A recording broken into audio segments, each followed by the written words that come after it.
Hello, I'm Joanne Bester, and welcome back to episode 6 in our Regen series. We last discussed some of the tools that we have at our disposal, and today we're going to have a look at practically how we can use these tools.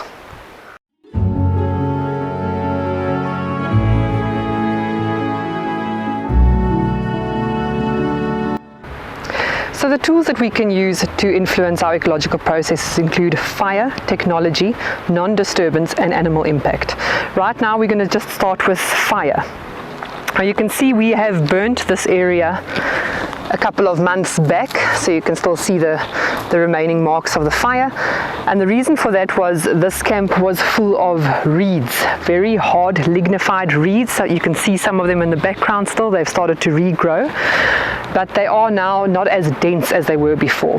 Fire is a very, very extreme tool, and you should really consider it well before making use of it. In this instance, the cover was just so thick that we knew we had to go in with fire to try and just get it open a little bit so that the growing points in the soil could be exposed to sunlight.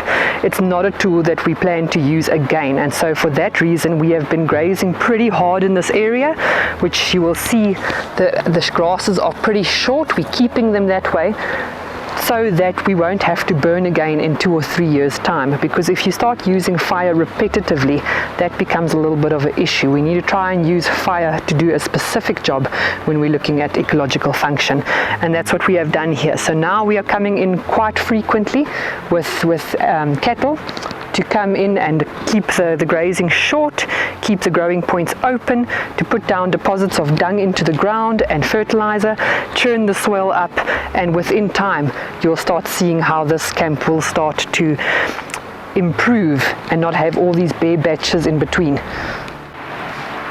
So one of the advantages of using fire and of course animal impact is you can see the animal impact gives us dung, which helps to fertilize the soil, but the fire has also, in breaking up everything, it's put a lot of litter down onto the soil, and this will help to protect the soil, to keep water runoff at bay, and eventually start improving that water cycle, the nutrient cycle, and everything that comes along with it.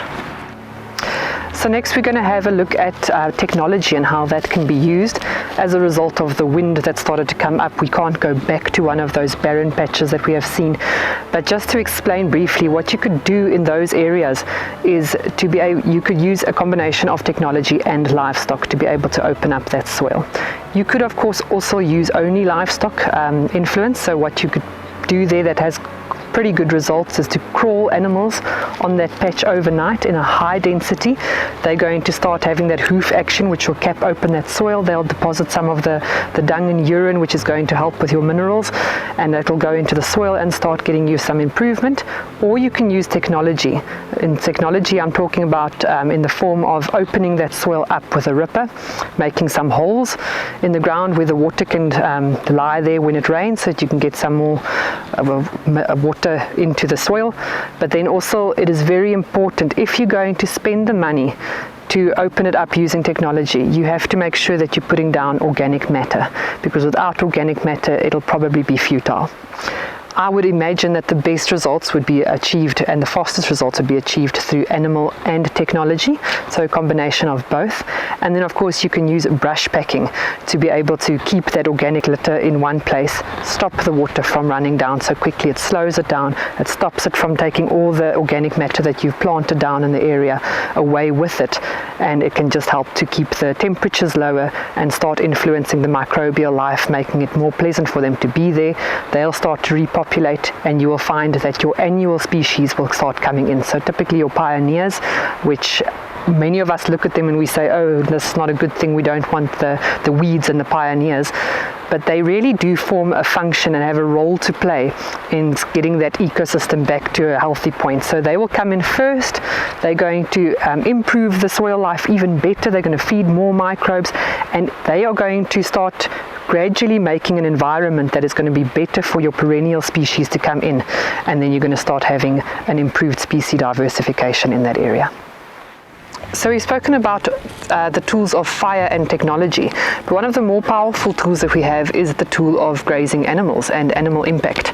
So those two are two very distinctly different tools. When we're talking about animal grazing, we're really talking about feeding the animal, but also in that process it also keeps the grass healthy, because it keeps it in a more productive stage of life. But really what we use as a good tool is the animal impact. And you can see this grass used to be standing about this tall. It used to be completely covered, and if you have a look here now that it's been grazed down effectively, it's open, and you can see that in the middle there's very little that is happening. It's actually quite dead, and this can only be rectified by opening it up and allowing these points to get some sunlight. Now the good thing about this is you'll also see that there's a lot of litter in here, so that is very good nutrient concentration over here. And even around the plants, even though it's very dry and barren at the moment, there's a lot of litter on here, and that's just as a result of animal impact. When they come through here and they step this open, they break these pieces off, they dung, they urinate, that's going to have a nice bed of litter. And when the rain does come, your soil is now ready, your soil bed has been prepared, and it will react very well to that water once it comes. Possibly the most overlooked tool here is the tool of non-disturbance. A non-disturbance means that there's a lack of animal presence, and therefore you'll see in this example, this is a huge amount of bulk material, and you would think that this is a lot of food, but it's not very tasty and it's not very conductive. It's not photosynthesizing well. If you get into the middle of it, there's a lot of dead material in there. It's not doing well for the energy flow. Your carbon cycle has pretty much been blocked.